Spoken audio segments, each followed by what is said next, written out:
அம்மா நேரம் என் கையில தானே பத்திரமா வச்சிருந்தேன். அது எப்படி சட்டுன்னு காணாம போவோம்?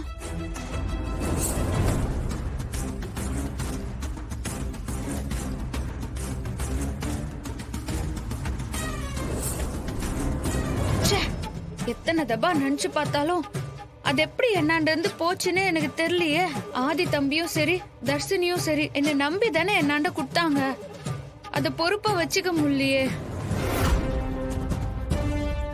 ராணி, நீ ஏன் உனக்கு பொறுப்பு இல்லைன்னு நினைக்கிற?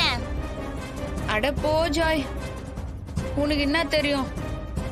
ராணி, எனக்கு எல்லாமே தெரியும். ஆதி தர்ஷினிக்காக கொடுத்த கிஃப்ட நீ தர்ஷினி கிட்ட கொடுத்து அவ பிரிச்சு பாக்குறதுக்குள்ள அத திரும்பவும் உன்கிட்டயே கொடுத்துட்டா. அது உன் கையில இருந்து காணாம போயிடுச்சு, அப்படித்தானே? ஆமா ஜாய், நான் பத்திரமா தான் வச்சிருந்தேன். ஆனா அது எப்படி என்னாண்ட இருந்து தொலைஞ்சு போச்சுன்னே தெரியல ஜாய்.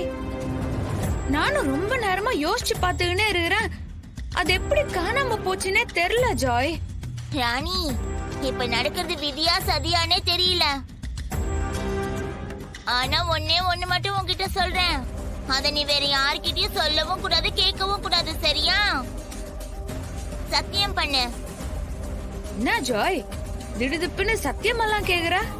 உனக்கு விஷயம் தெரியணுமா வேணாமா? தெரியணும். சரி, நான் சத்தியம் பண்றேன்.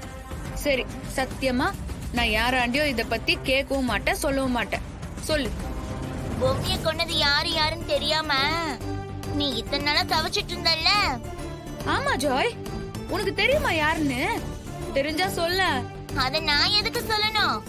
அது யாருன்னு இப்ப நீ காணோன்னு தேடுறல்ல, அந்த போன்லயும் பென் டிரைவ்லயும் தான் பொம்மைய துடிக்க துடிக்க அவங்க கொன்ன ஆதாரம் அதுல இருக்கு. என்ன சொல்ற ஜாய்?